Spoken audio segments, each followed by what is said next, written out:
Assalamu alaikum wa rahmatullahi wa barakatuhu.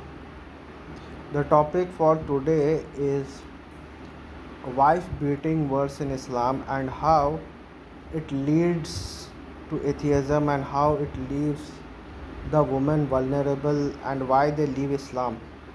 Previously we have discussed one of the topic why women leave Islam is hijab and how hijab is enforced in our society either by direct force or through manipulation, and many people of course misunderstand the command given in the Quran. But today we will be discussing about the wife beating verse in Quran 4 is to 34, I think is the reference number, and most often it is translated as beat your wife. That any wife who rebels against his husband, admonish them, separate the bed, and beat their wife. And if they obey your command, meaning if they do not rebel against you, then do not do anything against them. Fine. Now, different people have different interpretation of this verse. For example, most of the traditional school of thought, they believe that this verse is just a disciplinary approach towards rebellious wife, in which case you can beat either very lightly or whether the beating is symbolic. Other interpretation of the Islam is that you do not have this rebellion here refers only to infidelity. For example, if your wife is an infidel in a sense, not that she is a kafir, infidel or disloyal in a sense that she is having an extramarital affair with someone. In this case, uh, to prevent her from doing it or to discipline her, you can beat your wife. Of course, you need to admonish them first, and then you need to separate your bed, and then you can beat your wife if she does not desist. This is another interpretation. Another interpretation is that this verse is not directed towards the husband, rather this is directed towards the society or the ruler. In which case, if a wife rebels, the ruler can determine the case, and then command the husband to either separate bed or admonish or to beat wife. And this is because husband and wife are mentioned in third person, so that's the reason this is addressed to the society. This is not addressed to the husband, rather this is addressed to the society. And the last interpretation which I actually uh, subscribe to, and I feel that this is the best explanation, is that the word here is mistranslated. The word here translated as beat your wife is something which is mistranslated. Now, why I am saying this is mistranslated is that the word daraba, though usually means beating your wife, the word daraba usually means beating, but it is not the only meaning out there. Because if you look at the Quran, there are various meaning of daraba. For example, if you say daraba lakum amsalakum, that Allah has given an example, the word used is daraba.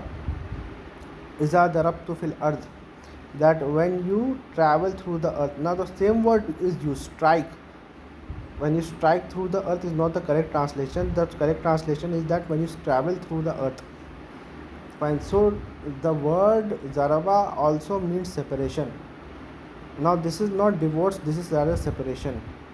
So the correct use, and many scholars including Dr. Tahil Qadri and Dr. Laleh Bakhtiyar, all of these scholars have translated, many modern scholars have translated as separation, and I think this is the correct translation, even though my one of the favorite scholars, Gamdi Saab, actually translate it as striking, but I do not, and he says that this is what this is the maruf meaning of Arabic, so we should follow this one only. But I don't think that this is the maruf, even though it is the maruf meaning of Arabic, yet it does not fit in the context of this verse, because there are other verses in the Quran which says that if you have any misunderstanding, you can simply divorce each other. Fine. And there are other verses in the Quran, very important verse I would like to quote, that if you dislike something in your wife, it may be that it is better for you. Fine. This is also mentioned in the Quran, and in other verses in the Quran it also says that if you وَعَاشِرُونَ بِالْمَعْرُوفِ, that live with them honorably, live with your wife honorably. So how these two things are possible? So they say that since this wife is a rebellious wife, so we can beat her as a form of punishment. Now whether you translate as rebellion as something uh, which is against the marital duties, even if you translate it like this, or if you translate as someone who is a cheating wife or disloyal wife, whether you translate it any way, but the word daraba here cannot mean beating, and it does not serve the purpose. If you say it means beat lightly, so what is the purpose of beating her lightly like a handkerchief? What is the purpose?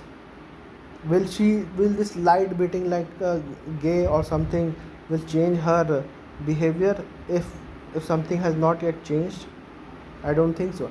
If you say that here beating means uh, infidelity, fine, any with that only you can beat wife who are having an extramarital affair. So will beating stop her from having an extramarital affair? Is the If the wife is rebellious and you beat her, will not the rebellion increase, is the question. Maybe at that time you can say that that time, since they were of some sort of a warrior society, so maybe beating wife was not something which is considered bad at that time. I can give it to you. But today, if a wife is rebelling against you and if you beat her, she will rebel more. That will increase in her rebellion. And the purpose of this verse, the verse ends that Allah wants sulha. Fine, sulha is better. The word, and I think the next verse says that call the arbitrary between from the husband and from the wife for the sulha. So how can there be beating and then sulha? If the final stage is beating, how can you have sulha? Is the question. So I think, and even if you look at the, if you can look at a maruf Arabic which is present outside the Quran, or you can look into the Arabic of Quran itself, because Quran came first and Arabic grammar came second, because Arabic was a language spoken during the time of the people, but the Quran actually came in the same language, but in a very sophisticated form. So Quran actually becomes an authority over the Arabic language, and not vice versa. Arabic language is not an authority over the Quran, rather Quran is an authority over Arabic language. And Quran explicitly said that we inna anzalnahu Quran Arabiyan la'allakum taqilun, that we have revealed Quran in Arabic so that you use your intellect.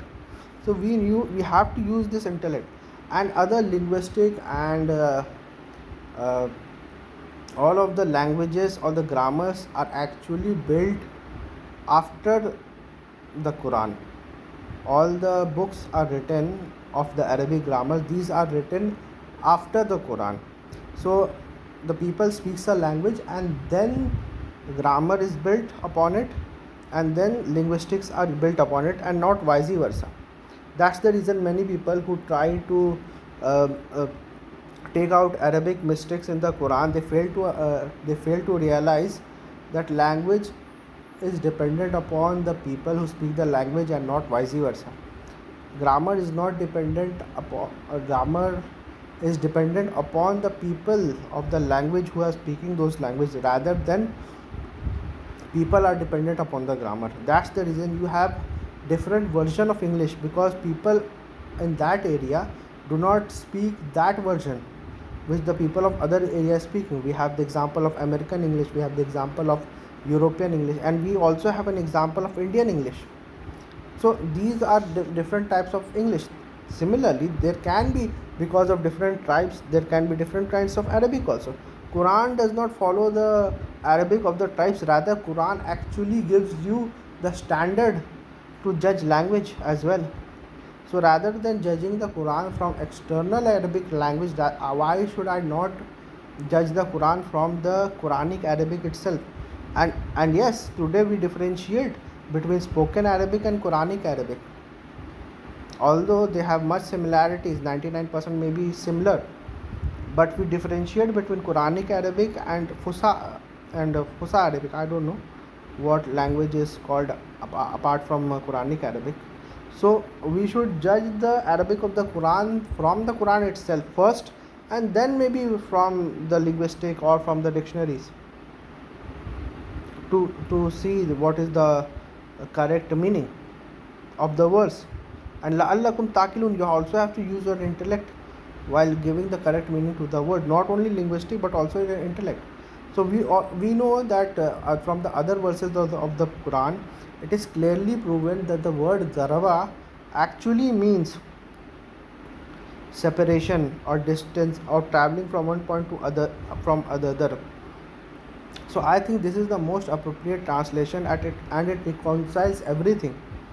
You don't need any other explanation when you translate this word as separation rather than beating. And also I would like to add that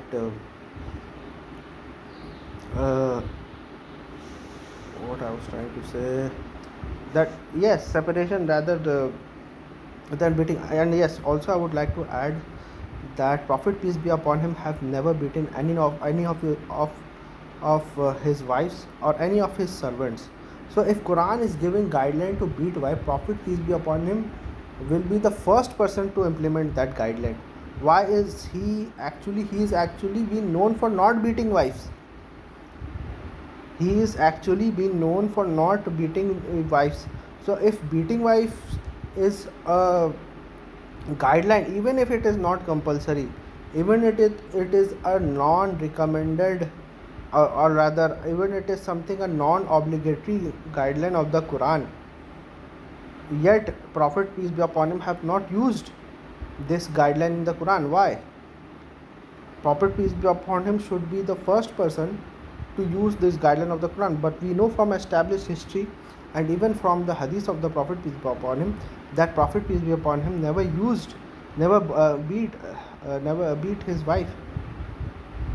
And also we have the example of Prophet peace be upon him being separated from their wives for 29 days, which also favors this translation, the word separation. And we can also see the example of Ali ibn Abi Talib radiyallahu ta'ala anhu and Fatima alayhi salam, where there was a fight between Ali radiyallahu ta'ala anhu and Fatima alayhi salam, and Ali radiyallahu ta'ala went to the masjid out of anger. So this separation period will actually give them the time to cool off and the time to think, especially for the rebellious wife, to think whether her act was correct or not.